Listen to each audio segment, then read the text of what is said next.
எம்கசி Madras high court requirement latest today update. இப்போ நியூவாக வந்திருக்க ஒரு நோட்டிஃபிகேஷன் 2025. அந்த நோட்டிஃபிகேஷனை பற்றி டுடே மார்னிங் லேட்டஸ்ட் அப்படின்னு சொல்லி வீடியோ போஸ்ட் பண்ணியிருந்தோம்.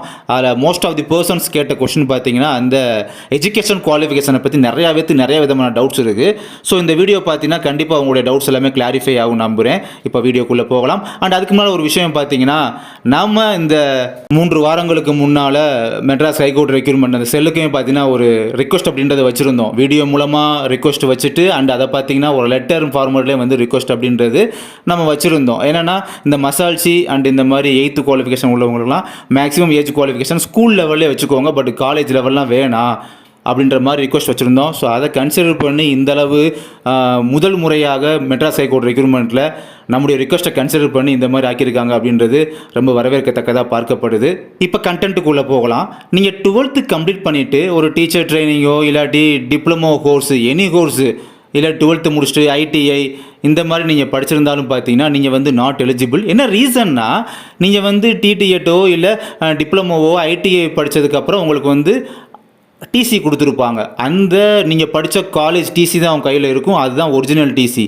ஸோ உங்கள்கிட்ட 12th ஒரிஜினல் டிசி அப்படின்றது இருக்காது. 12th டிசி ஜெராக்ஸ் மட்டும் தான் இருக்கும். ஓகேங்களா? நீங்கள் வந்து நாட் எலிஜிபிள் நீங்கள் கிடையாது. நீங்கள் இந்த அப்ளிகேஷனுக்கு நீங்கள் அப்ளை பண்ண முடியாது. பிகாஸ் அவங்க 12th மேலே படிப்பை நீங்கள் தொடரக்கூடாது அப்படின்னு சொல்லியிருக்காங்க. அப்போ 12th ஈக்குவலாக என்ன இருக்கோ அதை படிச்சுக்கலாம். இப்போ 12th ஈக்குவலாக 3 இயர்ஸ் டிப்ளமோ கோர்ஸ் இருக்குது, 12th ஈக்குவலாக 2 இயர்ஸ் ஐடிஐ கோர்ஸ் இருக்குது. இதெல்லாம் பார்த்தீங்கன்னா இந்த டோட்டுன்னு சொல்லுவாங்க, டிஓடிஇ அந்த கண்ட்ரோலில் வந்துடும். ஓகேங்களா? பிகாஸ் அப்போ நீங்கள் 10th முடிச்சுட்டு 3 இயர்ஸ் டிப்ளமோ கோர்ஸ் படிச்சிருக்கீங்க அப்படின்னா இந்த அப்ளிகேஷனுக்கு நீங்கள் எலிஜிபிள். அப்புறம் 10th முடிச்சுட்டு 2 இயர்ஸ் ஐடிஐ படிச்சிருக்கீங்க அப்படின்னா இந்த அப்ளிகேஷனுக்கு நீங்கள் எலிஜிபிள். பிகாஸ் இதெல்லாம் பார்த்தீங்கன்னா 3 இயர்ஸ் டிப்ளமோ 2 இயர்ஸ் ஐடிஐ எல்லாமே பார்த்தீங்கன்னா equal to the 12th standard. அடுத்து என்ன கேட்டகரியில் இருப்பீங்கன்னா, நான் 12th முடிச்சுட்டேன், 12th முடிச்சுட்டு டிடிஎட்டோ இல்லை டிப்ளமோவோ இல்லை ஐடிஐயோ இல்லை யூஜினா என்ன பிகாம் பிஏ இந்த மாதிரி ஒரு டிகிரியோ படிச்சிருக்கேன். ஆனால் படித்ததில் பார்த்தீங்கன்னா நான் வந்து ஒரு செமஸ்டர் மட்டும் தான் படித்தேன், 1 இயர் மட்டும் தான் படித்தேன். அப்போ என்கிட்ட வெறும் ஒரு செமஸ்டர் சர்டிஃபிகேட்டு, அதான் ஒரு செமஸ்டர் மார்க் ஷீட் இல்லை 2 செமஸ்டர் மார்க் ஷீட்டு, அந்தந்த செமஸ்டருக்கான மார்க் ஷீட் மட்டும் தான் என்கிட்ட இருக்குது. நான் வந்து அந்த யூஜியோ டிப்ளமோவோ ஐடிஓ எதுவுமே நான் கம்ப்ளீட் பண்ணலை.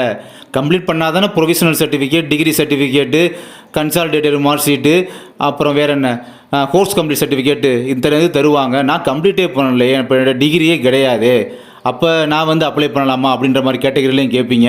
இதே நல்லா கேட்டுக்கோங்க. நீங்கள் 12th கம்ப்ளீட் பண்ணிவிட்டு டிப்ளமோவோ ஐடிஓ யூஜியோ எனி காலேஜ் நீங்கள் போகும்போது அட்லீஸ்ட் ஒரு செமஸ்டர் படிச்சிட்டிங்கன்னா கூட பார்த்தீங்கன்னா உங்களுக்கு நீங்கள் இன்கம்ப்ளீட் பண்ணியிருக்கீங்க, கம்ப்ளீட்டே பண்ணலை அப்படின்னா கூட நீங்கள் டிசி கேட்கும் போது நீ அப்பா அந்த வாப்பா நீ 12th டிசியை கொடுத்து ஒரிஜினல் டிசியை உங்களுக்கு திரும்ப கொடுக்குறோம் அப்படின்னு கொடுக்க மாட்டாங்க. நீங்கள் காலேஜில் வந்து படிப்பை தொடர்ந்து விட்ட காரணத்தினால உங்களுக்கு காலேஜுக்கான டிசி தான் நியூவாக கொடுப்பாங்க. இந்த காலேஜில் படிச்சிருக்காப்புல நாங்கள் டிசி தரோம் அப்படி தான் கொடுப்பாங்க. அப்போ உங்களுக்கான காலேஜ் டிசி கண்டிப்பாக கையில் இருக்கும். அப்போ உங்கள்கிட்ட அந்த 12th ஒரிஜினல் டிசி அப்படின்றது இருக்காது. அப்போ நீங்களுமே இதுக்கு வந்து நாட் எலிஜிபிள், நீங்களுமே அப்ளை பண்ண முடியாது அப்படின்றத நிதர்சனமான உண்மை. அடுத்த கேட்டகரி என்னென்னா, 12th முடிச்சுட்டு நான் டீச்சர் ட்ரைனிங்கோ இல்லை டிப்ளமோவோ இல்லை ஐடிஐயோ யூஜியோ எனி ஒன் நான் படிச்சுட்டு இருக்கேன், கரண்ட் ஸ்டூடெண்ட்டு, நான் ஃபஸ்ட் இயரோ செகண்ட் இயரோ படிச்சுட்டு இருக்கேன், கரண்ட் ஸ்டூடெண்ட் படிச்சுக்கிட்டு இருக்கேன், நான் இன்கம்ப்ளீட்லாம் கிடையாது, படிச்சுட்டே இருக்கேன், நான் எலிஜிபிளாக கேட்டிங்க அப்படின்னா நீங்கள் வந்து எலிஜிபிள் கிடையாது, நாட் எலிஜிபிள் தான். பிகாஸ் 12th முடிச்சுட்டு நீங்கள் உங்கள் ஒரிஜினல் டிசியை வந்து காலேஜில் கொடுத்து முடிச்சுட்டீங்க, அவ்வளோதான். ஆக மொத்தம் சுருக்கமாக சொல்லப்போனால் உங்கள் கையில் 12th ஒரிஜினல் டிசி இருந்தீங்க அப்படின்னா கண்டிப்பாக நீங்கள் எலிஜிபிள். ஓகேங்களா? நீங்கள் வந்து என்ன தான் ரிட்டன் எக்ஸாம் எழுதி நீங்கள் ப்ராக்டிக்கல் கம்ப்ளீட் பண்ணி போகும்போது லாஸ்ட் ஸ்டேஜ் அந்த சர்டிஃபிகேட் வெரிஃபிகேஷனில் பார்த்தீங்கன்னா, அதாவது சான்றிதழ் சரிபார்ப்பில் வந்து அந்த இடத்துல உங்கள்கிட்ட ஒரிஜினல் டிசி கண்டிப்பாக கேட்பாங்க. அந்த இடத்துல வந்து நீங்கள் மாட்டிக்கிடுவீங்க வெரிஃபை பண்ணும்போது. கண்டிப்பாக இந்த வீடியோ உங்கள்கிட்ட ஒரு கிளாரிஃபிகேஷனை உண்டு பண்ணியிருக்கும்னு நம்புகிறேன். நன்றி.